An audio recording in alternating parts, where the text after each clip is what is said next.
మీరు తిరగబడకూడదని అదే పనిగా పని కట్టుకొని తప్పుడు ప్రచారం చేస్తున్నారు. 125 రోజులు పని ఇస్తాము అని. ఎప్పుడో రాజశేఖర రెడ్డి గారు ఉన్నప్పుడు, అలాంటి ముఖ్యమంత్రులు ఉన్నప్పుడు, కాంగ్రెస్ పార్టీ అధికారంలో ఉన్నప్పుడు 100 రోజులు పని ఇచ్చారు తప్పితే, ఆ తర్వాత బీజేపీ అధికారంలోకి వచ్చిన తర్వాత ఎప్పుడు 100 రోజులు కూడా పని ఇవ్వలేదు. పోయిన సంవత్సరమే కేవలం 52 రోజులు మాత్రమే పనిచ్చారు. కేవలం 52 రోజులు పనిచ్చిన వాళ్ళు 125 రోజులు ఇస్తాము అంటే నమ్మడానికి ఎవ్వరూ సిద్ధంగా లేరు, సిద్ధంగా ఉండకూడదు కూడా. అంతేకాదు, మునుపటి ఉపాధి హామీలో 7 గంటలో 6 గంటలో పని చేసేవాళ్ళు ఇప్పుడు ఏమంటున్నారో తెలుసా? కొత్త చట్టంలో, బీజేపీ తెచ్చే చట్టంలో 12 గంటలు పని చేయాలట. అది కూడా మండుటి ఎండలో. చేతనైతదమ్మా? ఆడవాళ్ళకు చేతనైతదా? పోనీ మగవాళ్ళకైనా చేతనైతదా? 12 గంటలు పని చేస్తే తప్ప ఇది వర్తించదని చెప్తున్నారే, ఇది క్రూరం కాకపోతే ఇక ఏమిటి అని అడుగుతున్నాం. అన్నిటికంటే ముఖ్యమైన తేడా, ఇది వరకు ఉపాధి హామీలో 100% కేంద్రమే డబ్బులు పెట్టుకునేది. 100% కేంద్రం పెట్టుకునేది. పనిముట్లకు మాత్రం 75% కేంద్రం పెట్టుకునేది, 25% రాష్ట్రం పెట్టుకునేది. ఇప్పుడు అలా కాదట. కొత్త చట్టంలో కేంద్రం 60% నిధులే ఇస్తుందట, మిగతా 40% నిధులు రాష్ట్రం పెట్టుకోవాలట. 40% నిధులు రాష్ట్రం పెట్టుకునే స్థితిలో మన రాష్ట్రం ఉందా? చంద్రబాబు గారు పెట్టుకుంటారా? ఇప్పటికే జీతాలు ఇవ్వడానికి కూడా డబ్బు లేవు. ఇప్పటికే జగన్మోహన్ రెడ్డి గారు, చంద్రబాబు గారు కలిసి 11 లక్షల కోట్ల అప్పుల కుప్ప చేశారు రాష్ట్రాన్ని. అంటే ఇది వరకు 500 కోట్లు ఖర్చు అయ్యే ఈ పథకానికి బీజేపీ చట్ట ప్రకారం వస్తే కొత్త పథకంలో 5,000 కోట్లు ఖర్చు చేయాల్సి ఉంటుంది. 500 కోట్లు ఎక్కడ, 5,000 కోట్లు ఎక్కడ? ముమ్మాటికి చంద్రబాబు గారు దీని మీద ఖర్చు పెట్టారు. రాష్ట్రాలు ఖర్చు పెట్టకపోతే 40%, ఇక కేంద్రానికి అసలు ఖర్చు పెట్టాల్సిన అవసరమే ఉండదు 60%. అది వీళ్ళు చేస్తున్న కుట్ర. చంద్రబాబు గారు పార్లమెంటులో ఈ బిల్లుకు మద్దతు పలికారు. తెలిసి 60% వాళ్ళు ఇస్తారు, 40% రాష్ట్ర ప్రజలు పెట్టుకోవాలి అని తెలిసే చంద్రబాబు గారు మద్దతు పలికారు.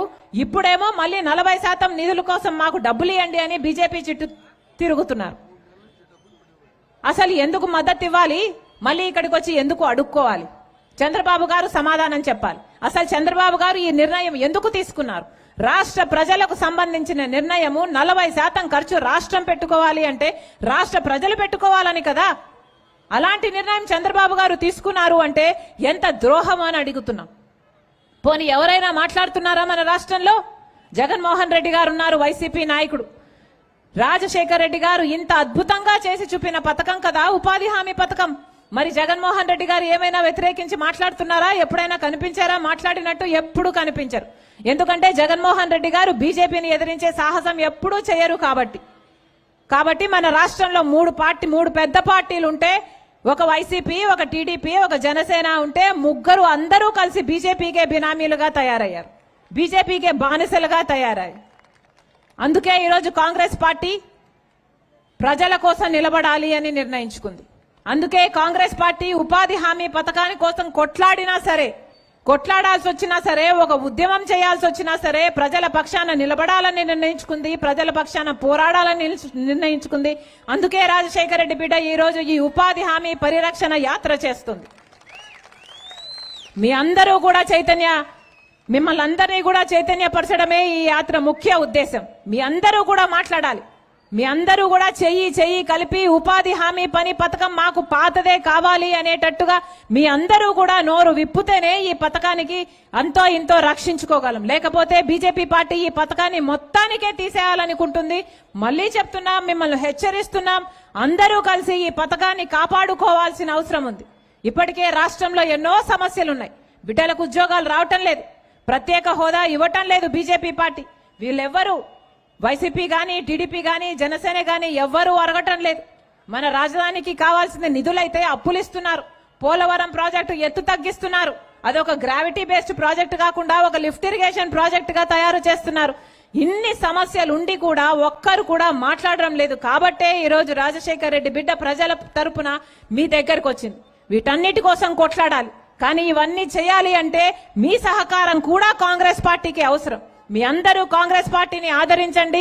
రాహుల్ గాంధీ ప్రధానమంత్రి అయినాక మనకు ప్రత్యేక హోదా 10 సంవత్సరాలు ఇస్తారని మీకు వాగ్దానం చేసి చెప్తున్నాం. మన రాష్ట్రం బాగుపడాలి అంటే చిత్తశుద్ధి ఉన్న నాయకుడు ప్రధానమంత్రి అయితేనే మన రాష్ట్రం బాగుపడుతుంది. మరొకసారి మండుటి ఎండను సైతం లెక్క చేయకుండా మీ అందరూ ఇంతమంది వచ్చారు. రాజశేఖర రెడ్డి బిడ్డ వస్తుంది చూడాలి వినాలి అని మీరు మీ పనులు మానుకొని మా కోసం సమయం చేసుకొని వచ్చారు. మరొక్కసారి మీ రాజశేఖర రెడ్డి బిడ్డ మీ షర్మిల శిరస్సు వంచి చేతులు జోడించి మనస్ఫూర్తిగా ప్రతి ఒక్కరికి కృతజ్ఞతలు తెలుపుకుంటుంది. జోహార్ వైఎస్ఆర్, జోహార్ వైఎస్ఆర్, జై కాంగ్రెస్, జై జై కాంగ్రెస్. షర్మిలమ్మ గారి నాయకత్వం, షర్మిలమ్మ గారి నాయకత్వం.